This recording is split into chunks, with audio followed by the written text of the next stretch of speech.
Thanks for choosing this free Anfield Index podcast.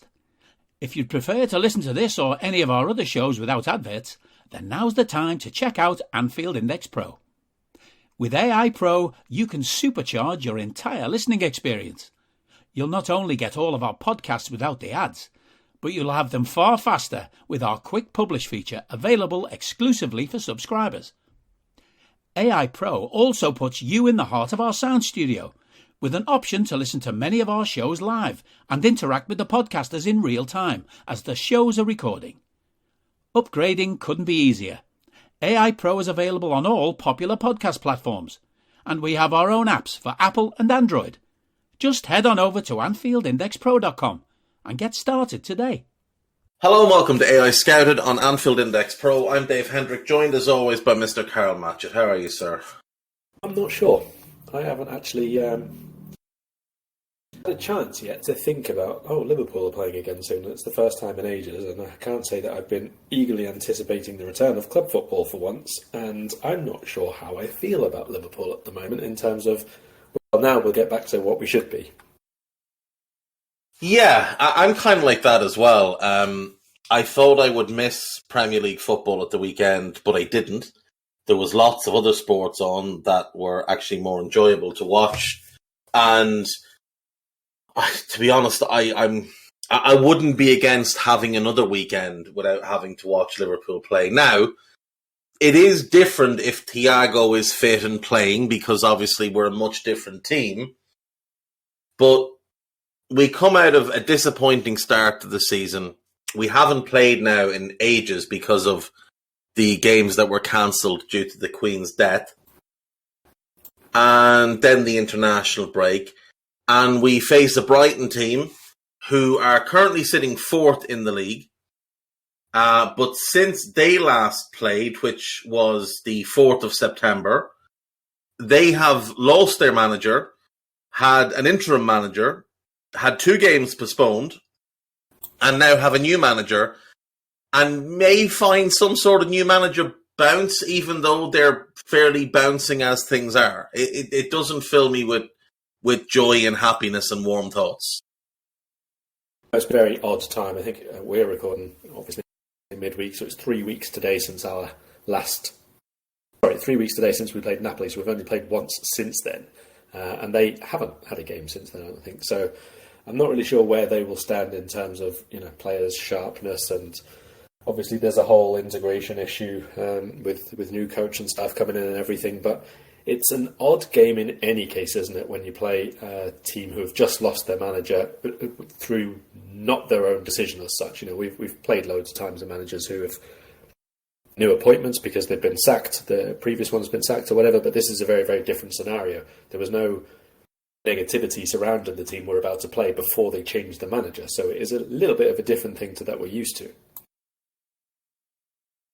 Yeah, very much so. And I do think that could have a negative effect on the players that their manager left them. Or, Karl, can they turn it into a positive where the players take umbrage with the fact that the manager thought, he could go to greener pastures? I don't think so. I wouldn't imagine that the players would react that way. I think probably quite a few of them moved to Brighton for that exact reason themselves, that if they impress and they improve, then they would be then able to go on to bigger clubs themselves. So I don't think that they could really be upset that someone else has done it.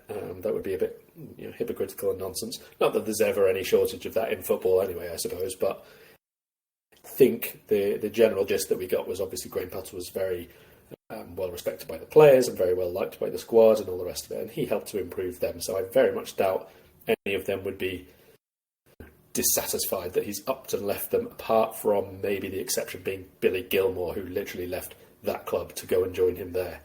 And now it's obviously not quite happened the way he would have wanted, but I think that there's so much reason for positivity in this Brighton team and the club as a whole that I even like it that it's a new beginning and it's a bit unexpected and a bit unknown what exactly they're going to be doing in the first few weeks and months. I think it's just a very exciting time for the club, to be honest. As do I. As do I. Like, there's a lot of talented players at this club, and let's go through. what we expect from them this weekend. Robert Sanchez will be the goalkeeper. Now, he is in the Spain squad of late and has one cap. I'm not really sure how that's happened because personally, I don't think he's anywhere near as good as he's made out to be. I think he's very good with his feet. I think he's absolutely appalling on crosses, and I think his shot stopping leaves something to be desired. He's only 24 though, so he is young, and he is absolutely enormous. Like, he's 6'6", he's powerfully built. There is definitely potential there. I'm just not sure how he's in the Spain squad already. The defence is quite interesting to me because Potter has largely played a back three, and this season he's been playing with inverted wing backs. So he's played Solly March as his right wing back and Leandro Trossard as his left wing back. No, I'm not sure De Zerbi will stick with that. I think he'll look to go more traditional with his wing backs. If he plays wing backs, he might play a back four. What do you expect from him in this first game in terms of those, specifically those full-back positions? Because we can take it, I think, that Duncan Webster will play, regardless of if it's a 2 or a 3. I think those two are nailed on to be in the team. But do you think he goes back 4, or will he stick with the back 5 they've been playing? And if he does, what does he do with the wing-backs? I think he's got two options here, really, hasn't he? He's got one, go in and do your own thing straight away. And the other is to, let's say, just get through till, not necessarily all the way through to the World Cup. There's obviously still quite a lot of games to be played before then, but Brighton don't have that midweek game to look forward to every single day. So since he's only obviously had his visa a little while now, a few days, and been able to take actual training sessions properly, I suppose, maybe they want to wait until they've got, like, after us, they have, I think it's Tottenham the following weekend, but it's like 1 week away, and then it's 1 week again until the next match. So he does have like quite a lot of preparation time with just one game a week. And maybe it's a case of, if they haven't had time to implement a real plan just at the moment, they kind of go with what they had. There's not a huge overlap of coaching group there, though, because a lot of them went with Graham Potter. You would imagine that they just start a new slate and go with how he wants to play going forward. So I would be surprised if it's anything other than the back four that we're used to seeing from him, of course, at Sassuolo and at Shakhtar. But he could have his own ideas of what he wants to do. It could be that when he spoke to them, he said, the back three is how I want now my own progression as a coach to go, and this is how I want to, develop from what I was doing before. My assumption would be he does what we've seen so far from him, and that's going to be a fairly clear 4-2-3-1, but no way of knowing for sure. Right, so if it is 4-2-3-1, Duncan Webster, your two centre-backs, I assume Estupinan comes in at left-back, and then there's a question of who plays right-back. Does he go Tariq Lamptey, or does he go with more of a solid presence in a Joel Veltman? Yeah, I would think it would be a Veltman to start with. I think especially with Lamptey going away, international duty. He hasn't been in the team really this season anyway, to be perfectly honest. So it's not like he has like form to point to at the moment and say, like, look, these kind of games I was dominating. I was a key part of the reason I should be straight away in the team. Since he's been away, and a few of the others obviously would be there and be getting their first training sessions under the new coaches and all the rest of it, I think it's probably more likely Veltman starts. I think that's very possible. I also think it's very possible he starts Veltman at right back and Lamptey on the right wing, because Lamptey's primary attributes are all attack-minded. He's not a particularly good defender. And we have seen Graham Potter in the past use him as a winger, and maybe that's what De Zerbi will look to do, to get him wide and use that explosive pace in the final third. We'll come to that, though. If he plays the back four, what are the two central midfielders? Because McAllister is going to be on the pitch if fit. Caicedo is going to be on the pitch if fit. But is that the double pivot, or do you think will he use McAllister as a 10 with a two-man midfield of, say, Caicedo and Mwepu. I'd be, based on what he's done before, I'd be inclined to think he'll just go McAllister and Caicedo as a two. Yeah, it's a tricky one because I definitely haven't seen Alexis McAllister play in a double pivot before. Even central midfield is obviously a relatively new thing. I don't know if he played in a 3 or a 2 in Argentina very much. It was always as a 10. I saw him as a younger player in the international setups as well. So it would be nice actually to see Alexis as a kind of slightly deep ball player, controlling sort of player for the longer haul. Whether that's in this specific match, given that they're going to be away from home, obviously, and they may want to be a little bit more solid through the middle. First game, it's possible that he does start this one as a number 10. And one issue with Mwepu is he was actually ill for most of the international break, so he was in hospital, quite a few tests and everything, and eventually flew home early. So I don't imagine that he's going to be involved. Maybe he will. Maybe he'll be fine after tests back in England, but I think it's probably safer to assume not at this point. So that puts a lot of emphasis on how important Caicedo is going to be. Obviously, it has been really important for them anyway. But then you have the question of who will partner him out of the other options that they've got, for example. So you've got maybe Billy Gilmour as a sitter who can get control of the ball a little bit and try to get in possession as much as possible. They've got the possibility to switch around maybe one of the defenders even. Somebody a little bit more reserved as the real defensive midfielder and let Caicedo obviously be a bit more box-to-box. There's a few options there because of this squad that Graham Potter put together. One of the big factors about it was everybody was so very, very versatile and happy to play in slightly different roles than you would consider being their normal ones. So I don't imagine they'll have too many problems, even if it looks like someone is really out of position.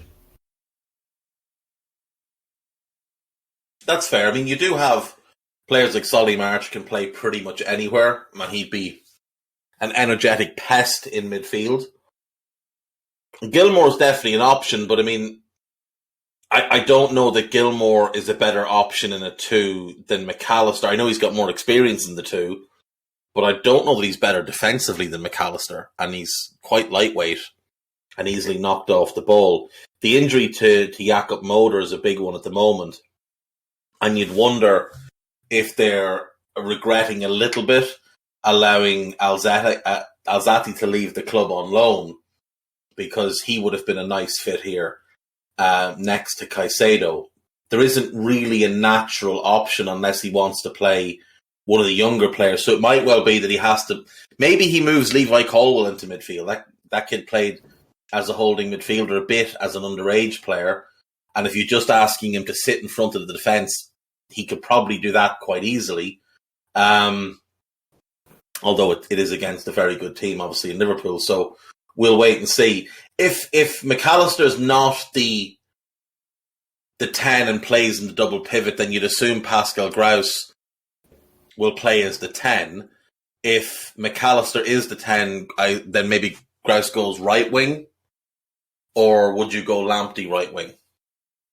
I think Trossard and Gross definitely take up 2 spots, so they could potentially be the 2 wide ones, and then McAllister is the 10. If McAllister is deeper, then I mean, to be honest, possibly you put another player who can just support Danny Welbeck a little bit more. So whether it's maybe Welbeck from the side and Undav up front, for example, and then Gross is your 10 or something like that. I think they'll... Again, we're kind of trying to extrapolate what he's done before at other clubs and try to implement Brighton players into that sort of system. So it's not an exact fit, obviously. I don't really think that Trossard apart, they don't really have the in from out wide forwards in this squad to replicate what he did at Sassuolo, for example. That would be January spending, for example, if they're going to bring in someone to fit his way of playing. It would be a much quicker inside forward. Again, Lamptey has the pace, definitely, but he doesn't play in that same way. He's much more, sort of starts from the touchline. He's not someone who's going to drive in field towards goal onto his left foot as such. It's more that he gets to the byline. He'll be looking for cutbacks and little interplay to get behind the defence, that kind of thing. So it's a very, very different way of playing. So he's possible, but again, unless he just takes a real leap of faith, or he's seen Lamptey lots before and he really likes the way he plays, I'm not 100% sure that Lamptey's got too much chance of involvement in this match just because he's been away and he's not going to have had those first few training sessions. Yeah, I mean, if he wants a lefty on the right wing, then Solly March is the one to go with because, well, he's the only left-footed attacking player they really have. But he's not particularly good. He's all right. Like, he's a solid Premier League player, but he's not someone you'd bet your house on. Welbeck from wide isn't a bad option. It's not a great option, but it's not a bad option. And then, Dennis Undav could play through the middle. I think another thing they might look at is bringing in another forward, like a line-leading forward, because the ones they have aren't exactly goal machines. There's nobody in this team really who is a regular scorer. It's been their issue for quite a while. I mean, it's one player. The young kid they brought in, the Paraguayan Enciso, I wonder if he'll take much of a shine to him, because he is right-footed, but when he plays wide, he's always looking to come in field and get into central areas. So it's possible that he'll look at him as somebody that he can use frequently in the long term, but probably not for this game. Undav up front, Welbeck to the side, maybe Welbeck up front, and like we said, maybe March plays right, Grouse through the middle, and Trossard off the left, McAllister and Caicedo. He might just go with that because these are the players that have been playing. Like, he's going to probably change the shape, but maybe he just keeps the players the same, and maybe it's just one player drops out, so a Stupinan comes in, and he just reshuffles the deck a little bit. So Veltman, Dunk, Webster, Stupinan, keeps the Caicedo McAllister pairing that's worked really well. Plays Welbeck through the middle, Grouse behind him. That's been the front pair that's worked well this year for Potter. And then what were Potter's wing backs, he just makes them his wingers in the short term. And I suppose Mwepu then is the one that misses out because he'd been playing a fair bit in midfield in that three with McAllister and Caicedo when it was a three. Now, there were games where they played a two in midfield and a third in attack, and that third was often the empty shirt of Adam Lallana. So you leave Mwepu, like you said, he's been ill. Lallana doesn't warrant a place in the team. Maybe you leave that player out, bring in a Stupinan and just shuffle things around and keep the players that have done so well in the team. And then you're not putting noses out of joint, because if you're playing in a team and the team is doing well and you're fourth in the league and a new manager comes in and all of a sudden you're dropped, but you've been playing well and contributing to a team that's been successful, that's going to annoy you. But in this scenario, he doesn't have to annoy anybody. He can just say, well, Mwepu is not available, so we're going to change it around. This is the one change I'm going to make. You've got new positions, but you're still going to be in the team. Yeah, it makes sense. Like I say, I don't think there's really any need for the players to be very resistant to this change. It's not one that has come about through any kind of negativity at all. Not the dressing room being unhappy, not bad results, bad performances, nothing at all. They were all doing so well. So I don't think that there will be huge sweeping changes. So whether that is a slight formation shift but using similar player group or playing in a similar sort of way but just in slightly different areas of the pitch. I mean, we know now, like, the managers don't come in and say, right, we're going to play 4-2-3-1. It's not about the numbers and the lines and all the rest of it. It's the areas of the pitch where you are on and off the ball and what your job is, what your role is when possession is in certain other areas or certain other players have the ball. You do where you make the angle for them and all the rest of it. So they're not going to see a huge difference, even if we see them with two centre-backs on the pitch instead of three. It's still going to be, a Brighton way of build-up play. It's still going to be progression through the thirds by probably very, very confident ball-playing central defenders, waiting for the opportunity to bypass if Liverpool press high, for example, and trying to build through midfield that way. So I don't expect it to look like we're not playing Brighton, the Brighton that we've known over the last few years is what I'm saying, really. Yeah, I mean, look, regardless of what he wants to change, he's only been there a couple of weeks. And as you said earlier, he didn't have the full squad for a lot of the time after he came in because they were away with their international team. So he's been missing a few players. So he has only had I think maybe 5-6 days, something like that, in training because he didn't have his visa at first. It took a while for that to come through, obviously. So even after he was appointed, he wasn't able to, actually take the sessions or anything like that. So they've not had that long. I'd say they'll have more time between our game and the Spurs match than they will between him being appointed and the Liverpool match. Yeah, exactly. So maybe he just, like I said, maybe he just sticks with what's been working. That one personnel change, so he can change the system, but or change the shape rather. But everything else kind of will remain the same. For him to integrate his way of playing will take some time, and it might be that we don't see De Zerbi ball until next season, because even for the World Cup break, he's going to be missing a bunch of players that will be gone. So he might just decide that pragmatism is the best course of action and just, manage his way through this season using the foundations that Potter put in place before he decides to implement too much of his own beliefs for next season. I do wonder how much he'll look forward to getting Adringa and Sima back next summer, the two players that are out on loan, because both of them strike me as players that will fit well under what he wants to do. And that's the exciting thing for Brighton, is that they have those two and Michael Karbownik, who's an exciting player, and Kasper Kozlowski, who's absolutely outstanding. They have all of them on their books to come back next summer after loans. And if one of them pops and becomes the star that they predict them to be, it'll be yet another, big sale for Brighton, another way to reinvest money. But in the interim, it will be a player performing really well for them. Right, let's talk about Liverpool because, well, that's ostensibly what we're here to do. This season, Karl, has not been fun. We've had some fun moments. The victory over Bournemouth was fun because we scored 9 goals. The victory over Newcastle was fun because of the manner of the victory, even if the game itself was not fun. And it was even more fun to see how much crying there was afterwards about the way time was added on.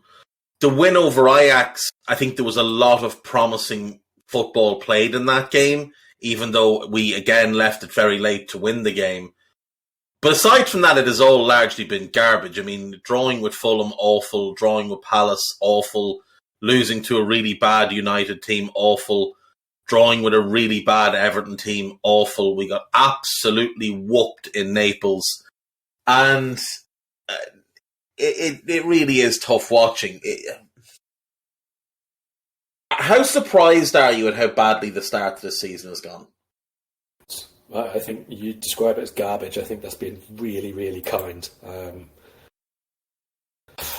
I didn't think that we were going to be starting in top form, but I thought we would still be able to do what we did last season in spells in terms of really grinding teams and still outworking them and still be in this very energetic side, even if the football wasn't great. I still thought we'd win games, but it's been just abysmal, properly among the worst performances I've seen anywhere in Europe this season. And that is saying something considering some of the dross that I've watched already. It's been really, really, really difficult to watch at times. Very easy to pinpoint what's gone wrong, not so easy to fix it apparently. But it was the most frustrating thing for me was that 2 games into the season we could already see that there were quite significant issues, and it was being spoken about in public at the very least as though everything was okay, and we were just unfortunate not to have any more than 2 points, and this was absolute rubbish. This was absolute rubbish. In fact, I'd say as far as, other than about, I think, probably half an hour against Crystal Palace, I'd say we were lucky to have 2 points after 2 games of the season.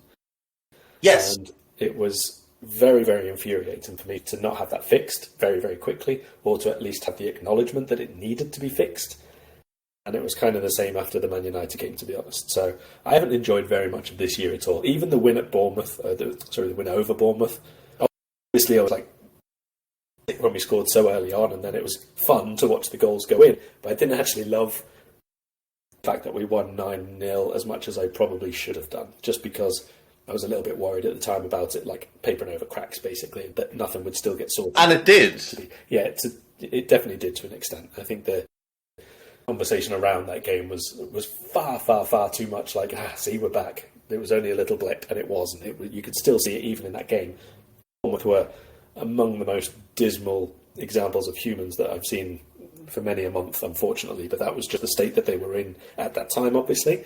And we absolutely made the most of it, and that's good and great and quite possibly important come the end of the season because we added 9 to our tally. But it didn't fix problems, and that's a bit of a process, and hopefully we saw the first steps towards that against Ajax, but it was quite fleeting, I thought, in terms of what we should be doing. It was definitely better, don't get me wrong, but it was not where we need to be, and I think possibly this extended break might have come at a good time for us in terms of the results that we didn't have to get, but not necessarily great for us in terms of it was very fragmented. We wouldn't really have been working on the things necessarily that we wanted to because we were preparing for the Chelsea game right up until it was postponed. The Wolves was only, the day beforehand, I think, something like that. So it's been very fragmented. Obviously, then the international break, people wouldn't have been there. So I'm not sure how much actual benefit we're going to get. I just hope that it has been, at the very least, a complete clearing of the heads, a reset of thought processes, maybe from the coaches, a really good discussion between them to acknowledge that it's been shit and it needs sorting out very, very quickly. And that now, obviously, there's going to be intent from everybody involved to fix it now. Not soon, but now. Yeah, I mean, it's such a strange thing. In the Premier League this season, we went behind to Fulham, drew level, went behind again, drew level, never led in that game, and were very fortunate to get a point. You know, they were the better team. They deserved the win in that game. Like you said, we were good. I thought we were really good. Not really good. Really good's a stretch. We were good for the first half hour against Palace. And then even good is probably a stretch. We were much better than we had been against Fulham, but we were awful against Fulham. Then they scored. Then the game went really flat. Then Darwin got sent off. Then we had probably 10 minutes where things went really well. And then Klopp made that bizarre triple substitution, which completely ruined the momentum. And the game went flat again. We were obviously never ahead in that game. We went behind to United. We went 2-0 behind to United. And then we scored late, never ahead. Obviously, we ran away with the Bournemouth game. We led for the last 3 seconds of the Newcastle game. And we didn't lead at all, obviously, in the Everton game because it ended 0-0. So outside of that Bournemouth game, the only time we've been ahead in the Premier League this season is between when Carvalho's shot went in and when the referee blew the final whistle, which he basically allowed a kick-off, and that was kind of it. In the European Cup, we obviously got whooped by Napoli. And then we were ahead for 10 minutes against Ajax, and then Matip scored in the 89th minute. So from then till 94. So overall, outside of Bournemouth, we've been ahead in games for about 15 minutes. Like, we've played 8 games. Now, that's not counting the League Cup. Oh, we haven't played in the League Cup yet, have we? We played in the League Cup? No, we haven't played the League Cup. We played Derby next. It doesn't count the League Cup. You're still right. Yeah, so we've 15 minutes. From 8 games, we've been ahead for 15 minutes. And we're just continuing to give teams the first goal advantage. Fulham score first, Palace score first, United score first, Newcastle score first. And obviously Napoli as well. Ajax and Bournemouth are the only 2 games we've scored first in. Like, there's just something not right with the way we're starting games. There's something that is off with this team right now. And I can understand it with certain players. Like, there's definitely form issues in our team. Now, I think Ali has been really good to start the season. Trent has been poor. There's nobody that will deny that Trent has been poor. I think Trent would openly admit he's been poor. Robbo has been poor. Costas has been decent. Matip has been decent. Gomez has been poor. Looks like a lad who hasn't played a lot of football in the last couple of years. Virgil's been okay, but by his own standards, he's been poor. And see, Virgil is held to a different standard than other defenders, because if Ben White or William Saliba or Lisandro Martinez or one of these other defenders that people like to hype up, if they were playing at the level Virgil has played at, it'd be absolutely fine. But because it's Virgil and we know he's capable of so much more, it's disappointing. Do you think, is Virgil managing himself? Is he playing within himself because the World Cup is coming up, because this is his chance to go and lead his nation into a major tournament? He missed the Euros. Do you think, is that what it is? Is he just being cautious, and that after the World Cup maybe we get the real Virgil back? I don't get the sense of that, no. I do just think he's one of the group, one of the ones who are just below their best, to be honest. I think there's been, you rattled through the defensive ones, they're certainly not only limited to them. Oh no, I'm going to get to the midfield. I just want your thoughts on the defence first. Yeah, but I just think that there is just a big group who are not playing as good as they can, and I think he's one of them. I don't get the sense that he's holding out on challenges or anything like that. I don't think that he's not sprinted at the moments when he needs to. There have been several times when he's gone one-on-one and won the foot race or covered really well. I just think he's not as good as he can be, and that is a unfortunate thing to happen when other pillars in the team who need to be at the best for Liverpool to be at the best have also been off their game. And obviously injuries in defence has been a thing again this season a little bit. It doesn't help at all when I think Robertson, especially being on the other side of him, has been really, really poor at times this season. So it's been difficult for him, I think, to manage the team in the way that he usually does when he's not his best, but also then the people who he's managing are way below their level as well. It's just an all-round Liverpool team thing at this point. And I say, hopefully it's a bit of a reset now in being away and different environment, or whatever you want to call it. It just has to change. So hopefully Van Dijk is one of those who really... You can't at this point, I think, 6 weeks out from the World Cup, worry about it. I mean, it's easy for us to say because we're not going to the World Cup and representing our nations. It's not our only chance. We'll do the podcast for the next Euros and all that kind of stuff. But I think that if you are a bit tentative in matches, one, you're going to lose form and you can't just switch it on for the first group stage game at the finals. That doesn't work that way. It never works that way.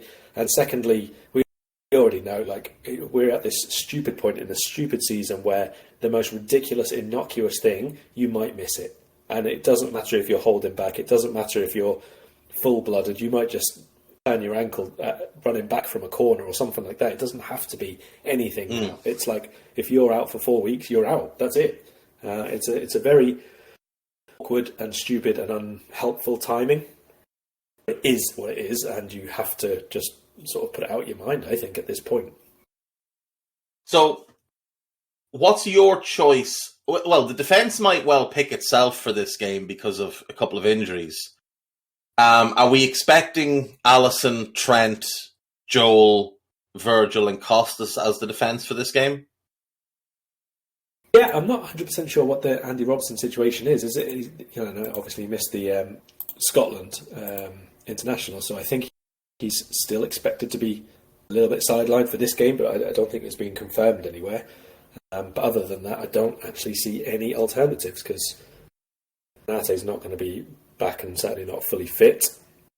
Gomez obviously had a few chances and can't really say that he took them by any stretch of the imagination, and Matip came back in and was a very, very important player. So he's been there during the international break. He'll be fit, he'll be ready, and he's playing well. You can't say that about too many of the others, so he's in on merit anyway. Yeah, agreed. Right, midfield. Fabinho's been a bit of a mixed bag this season. I think that's fair to say. He's had a couple of good games and a couple of disappointing ones.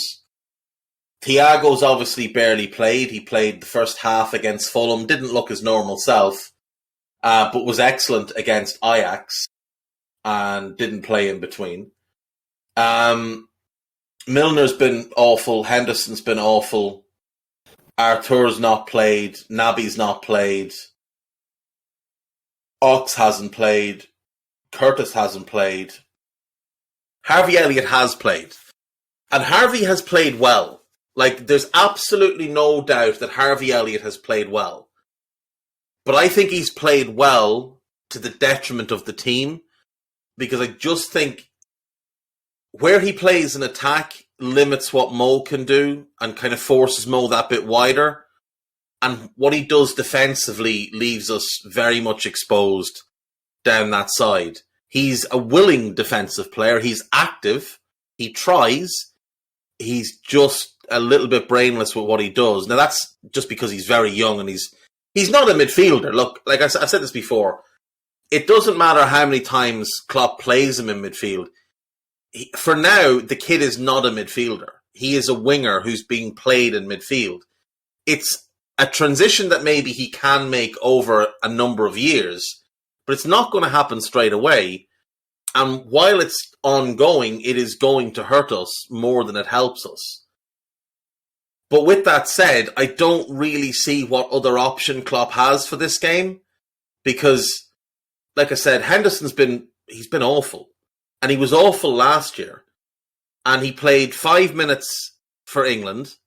I'm not sure why he went with England. I don't really understand what the thinking was there.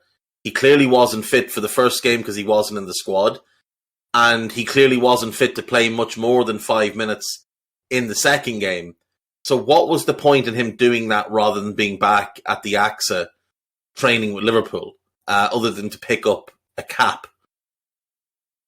So I think Harvey might have to start with Fab and with Thiago.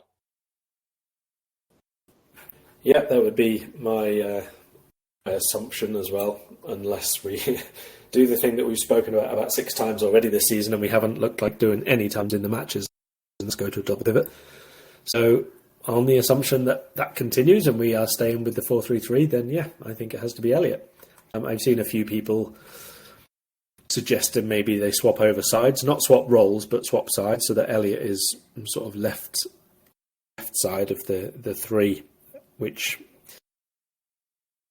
I think that what they're basically trying to say is that when he's not pushing on into that sort of creative hole where Salah should be, Salah can go there, and Trent can move into that sided channel as well and create from there. So we get the Thiago sort of holding right side, and then Elliott pushes up left side a little bit more, which is fine in theory, but there's a lot more knock effects to that, and I don't expect that that's something that we would be working on with just a few people over the international break. But it also skews how the team is built to play. Yeah, exactly. I mean, the left-sided role has always been the one that sits in next to, it's just, I don't like the idea of, for me, if Arthur is fit enough to play 60, I'd probably start him on the left and Thiago on the right. But I don't know what kind of level he's at the moment, because obviously he's been putting in a lot of work. He stayed behind over the international break, didn't take any time off. He's asked to play in under 21 games, and he's done that. He's clearly putting in the work to try and get up to speed. I just don't know if he's close to that level yet. Yeah. If he was available, I would say yes, move Thiago to the right. But I don't think he's going to be available, or he's not going to be considered yet ready to start. You put any stock at all, or anything at all, or have anything to say at all about like quite a few of the rumours that came out at the start of the international break? I only read them the other day, actually. I kind of ignored everything Liverpool for the last week or so, saying that there was already a few people who to send him back in January and weren't really happy that they brought him in at all, that kind of thing. No, I don't put any stock in that at all, because I saw where it came from. They came from some of the worst outlets you could imagine in Portugal and in Spain and in Italy, and places that would have absolutely no insight all the into then, yeah. Like, let's be honest, the local Liverpool patch journalists have fuck all idea what Liverpool are doing. How's some random fella in Italy or Spain or anywhere going to know what Klopp is thinking. Because, like, while people might say, oh, well, they've got connections to his agent. His agent's not going to leak to them, oh, yeah, Klopp thinks he's shit, he's going to send him back. That's not going to happen. The agent is going to be the one that says Klopp is really impressed with what he's seen so far, because he's going to want to hype the player up.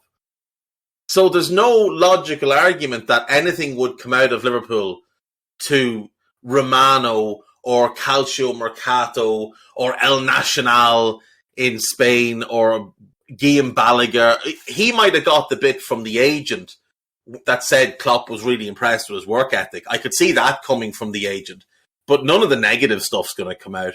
When have you ever heard negative stuff come out of Liverpool as a legitimate thing about any player? Klopp just doesn't allow it. You could be the worst player in the world. If you go in and you work in any way hard and you keep your mouth shut and you just get on with things, even if you're awful, Klopp won't allow anything negative to come in. Look, Ben Davies came to the club, was clearly 2 levels below even making the bench. And all that ever came out about him was positive, about his attitude, about how committed he was, about how he was putting in the work. Nothing negative ever came out about the lad. So nothing's going to come out about Arthur. It was just people looking to fill column inches and nothing more. It'll definitely be interesting to see when he gets on the pitch in any way. I don't think it'll be a start straight away and it's an informed side and all the rest of it, especially. But you look at the games that we've got ahead. Perhaps he plays a bit of a part against Rangers. Obviously, back-to-back Champions League games against them coming up. But in the league, apart from that, it's like Arsenal, it's Man City, West Ham. They're not games you'd immediately suggest he's going to be starting in, unless he has had, let's say, half an hour off the bench against Brighton, maybe an hour against Rangers in at least one of the games, that sort of thing. Then maybe he can have a bit of involvement. But we'll see. There's more. That's the thing. I mean, on games too. He could get, say, half an hour against Brighton. Then we play Rangers, and let's say he gets half an hour there off the bench. Then maybe he doesn't feature against City, and if he does, it's 10 minutes off the bench. But he could start the second leg against Rangers, perhaps. And that might be how they can ramp it up. And say he starts and gets 60 to 65 minutes. And then you go from there and see where he is. Rangers will be, by a considerable margin, the worst team we play in the month of October, because we've got a hectic October with 8 games. Sorry, with 9 games, 6 in the league, 3 in the Champions League.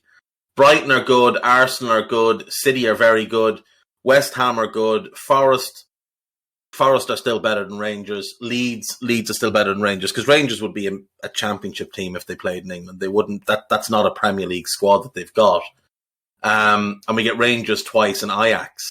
So Rangers will be the worst team we play, and it makes sense then that maybe one of those games is his first start and he gets an opportunity to show what he can do. I will note we have, because you mentioned it earlier, the double pivot idea. We have gone to the double pivot in each of our last 3 games. We went to it against Napoli. That was Thiago's comeback game, wasn't it? Napoli? Or am I wrong? Yeah, off the bench then. Yeah, we went to it in that game when he came on. We went away from it.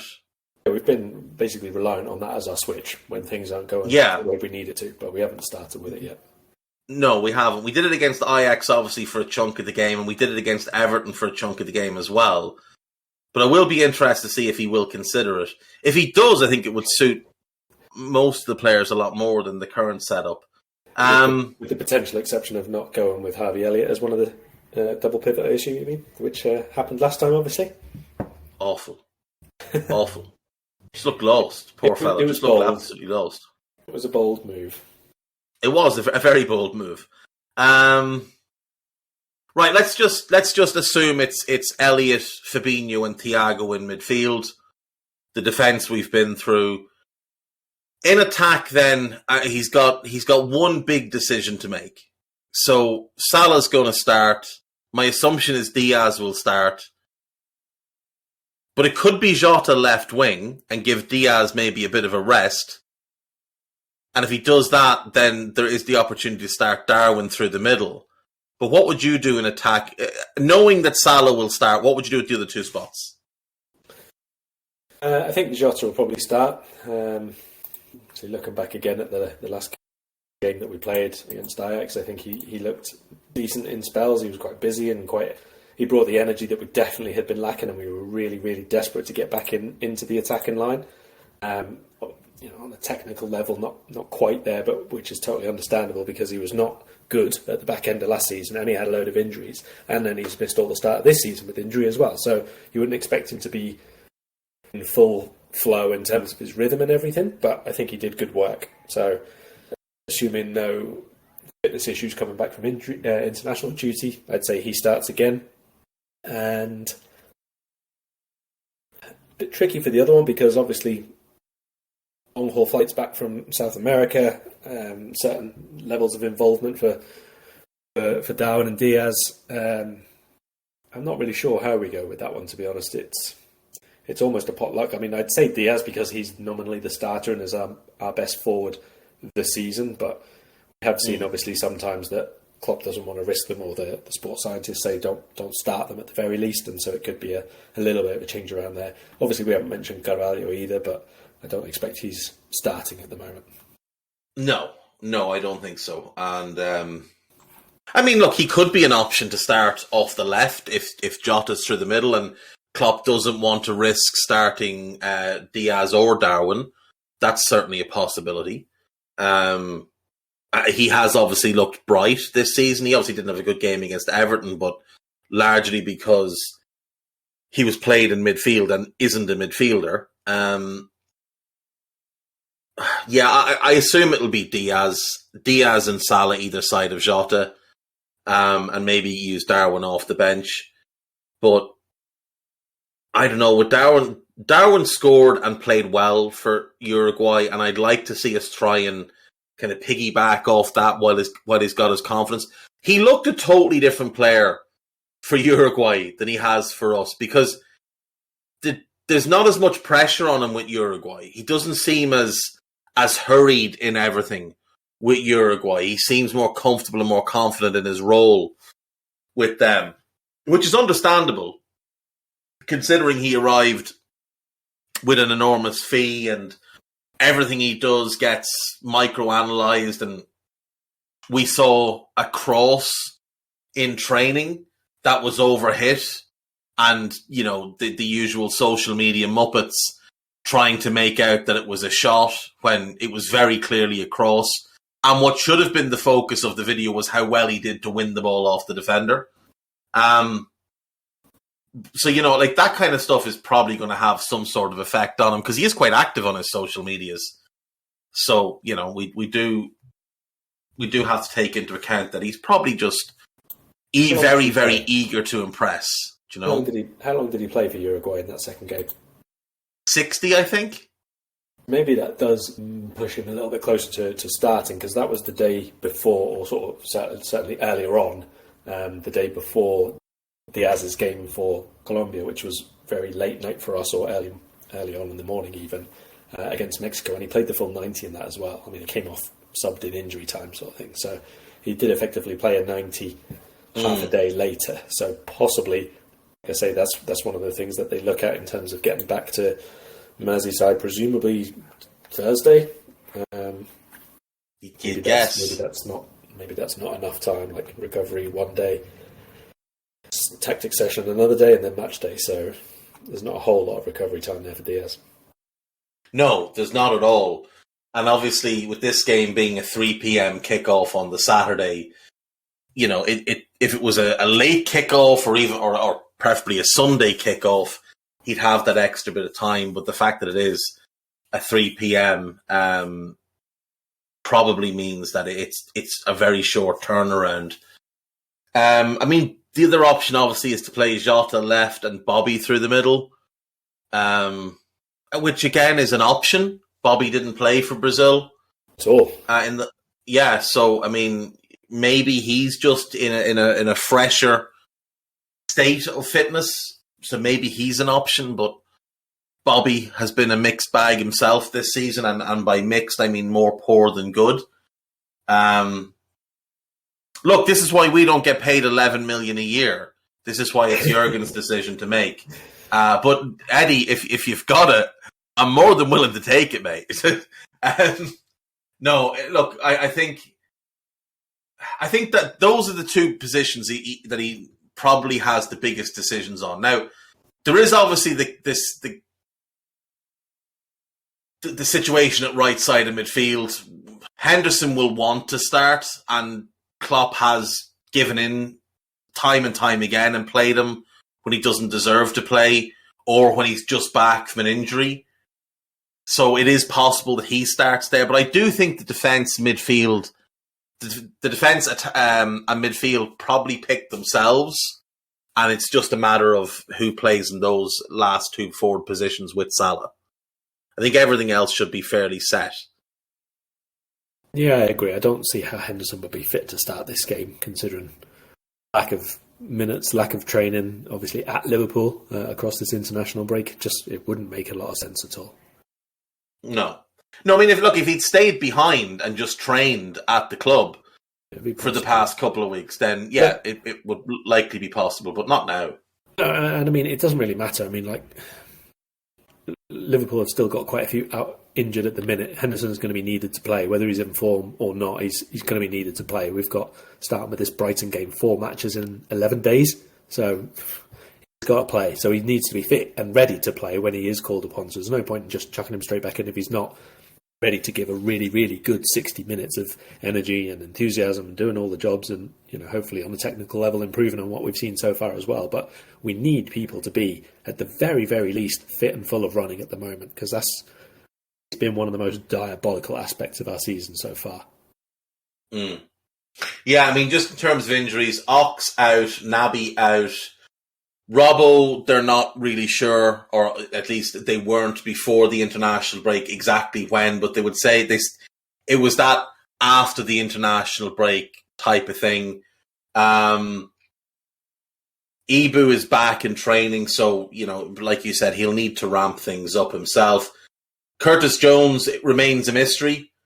So Klopp said on September 6th, when Curtis was out previously, he had a stress reaction in a bone around the tibia. It was absolutely fine, but he trained twice and then felt it again. It's not as bad as the first time, but was bad enough to stop him training. We have to be careful. Now, that is 3 weeks ago. Yeah, so maybe Curtis is back in training. You could well be. I spoke to somebody about this, actually, who deal with a lot of the sort of bone density and bone breaks as such, but issues with sports and bones and how to prevent injury to them and all the rest of it. So I'm not going to pretend to understand exactly everything that he told me, but effectively what he's saying is that the type of injury that it is something which doesn't necessarily go away entirely straight away, and it can be gone as such, but still be present, if you know what I mean. It might be like such a microscopic injury that just the pressure on it the wrong way can suddenly exacerbate it quite a bit. And so it has to be a really gradual, slow return to training program, basically, well before he's ready to even actually play football and have contact in the match and all that kind of thing. So it is a case of literally doing like maybe 2 or 3 training sessions, see how it's going, see if there's any progress, see if there's any reaction to it, if there's a change in size of the injury or anything like that. And if there's not, then you start to ramp it up again with the next couple of training sessions. And there's no real linear progression for it as such. You just literally have to manage it and let it do itself. And then when it's done, it's done. And in the meantime, if it's not, you just have to hold off again. It's quite frustrating, but that's what it is. That's the injury, unfortunately. It's very frustrating for him because obviously last season he had a very frustrating year as well, where there was an ankle injury early in the season and missed a bunch of games, or missed a couple of games. And then he had the eye injury. Yeah. And he missed 2 full months with that injury. And now he's missed the entire start of the season, basically, with this one. He played in the Community Shield for 60 seconds? and then was meant to play the next day, arrived at Anfield, didn't play, and was seen leaving in one of the pressure boots or the space boot things, and then hasn't played since. I mean, he was on the bench for one of the games, and then he just disappeared again. So it's just got to be very frustrating for him, because obviously in the second half of last season, where we're going for everything, Klopp is hesitant to play young players who aren't kind of battle-hardened and battle-tested. So Curtis was on the bench one week, in the stands the next, got 20 minutes the following week, back in the stands. Him and Harvey seem to be rotating one bench position for the last couple of months of the year. And at the age he's at, that's just got to be really, really frustrating, because these are the years he wants to be getting more and more game time under his belt, wants to be developing. He's got to be looking, like, Curtis seems like an intelligent lad. He's got to have looked at our midfield and thought, there is a position screaming out to be filled in that midfield. That right side spot is wide open if I can show what I'm capable of.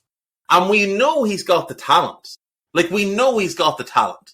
The decision-making isn't always there, but the talent is there for him to be absolutely outrageous in the right-sided midfield role, combining with Trent and with Mo.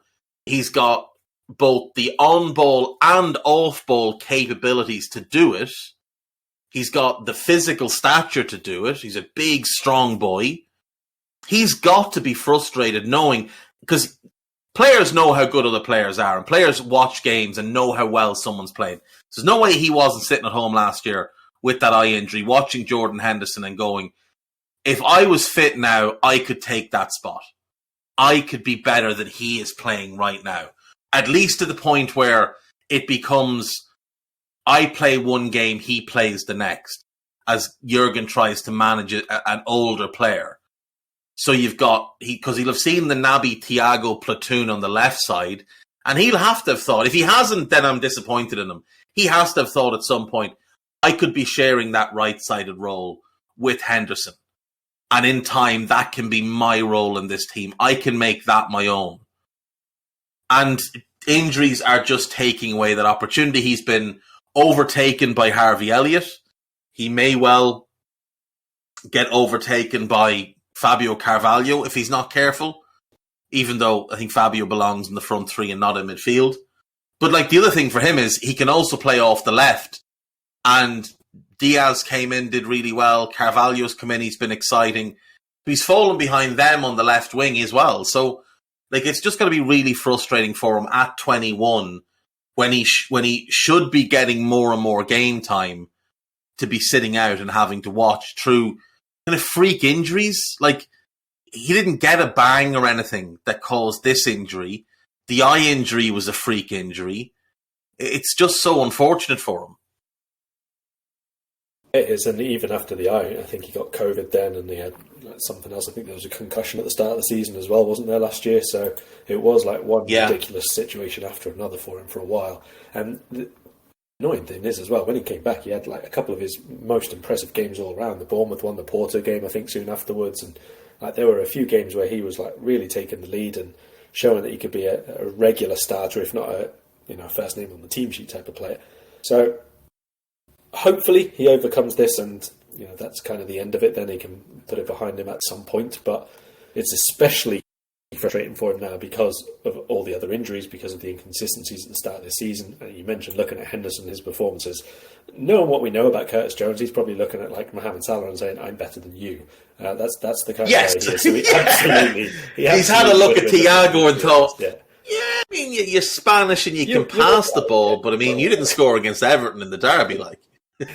So yeah, I definitely think that he would be of the opinion he can take a spot, and he probably will do when he gets back anyway. It's just patience and time, and neither of those two things are necessarily associated with younger players and with supporters as well. And it's very, very easy to overlook and to forget what he's capable of and to write him off. But hopefully, sooner or later, he is back in the frame.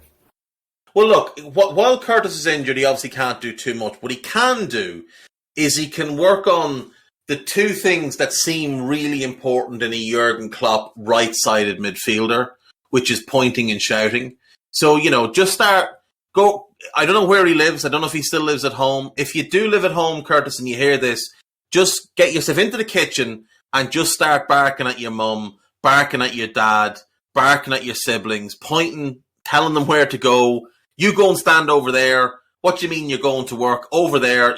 I'll show you how you get to work. You don't know how to get to work all by yourself. Doesn't matter, you've been doing it for 30 years. I'll show you how to get to work. Things like that. The basics, the fundamental basics of being a right-sided midfielder for Liverpool. Karl Matchett, give me your prediction for this game. I haven't got a clue, Dave. I haven't got an absolute clue. This would be such a shot in the dark. I'll tell you what I'm going to do. This is my prediction. I'm going to open a browser tab. I'm going to ask for a random roll of the dice. Here we go. Liverpool's score in this game is going to be... We'll do two dice at once, right? Liverpool are first and Brighton are second. Here we go. Score will be 6-2 to Liverpool. Excellent. 6-2. That's brilliant. Sensational. That's brilliant. Right, I'll do similar. So I've got Liverpool 4, Brighton 5. For God's sake. I'm going to say, look, as long as Thiago plays, I believe we will win this game.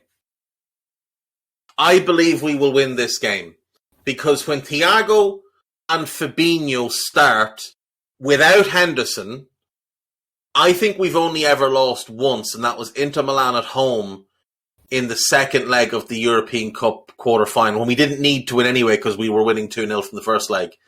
I think I'm right in saying that's the only game we've lost. I also think I'm right in saying it's the only game where it's been Thiago, Fabinho plus not Henderson that we haven't won. I think every other game we've won.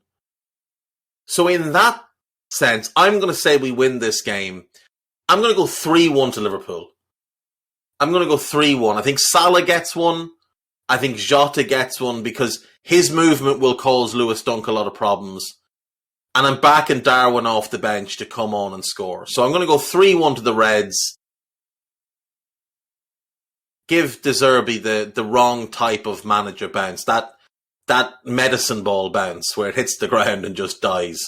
3-1 to the Reds. The Claudio Ranieri bounce. The Claudio Ranieri. And you've got 6-2 to the Reds. Yeah. So twice as good as yours. Twice as good, yeah. Right, that will do us for today. If you haven't listened to our World Cup previews, please do. Do bear in mind we recorded them before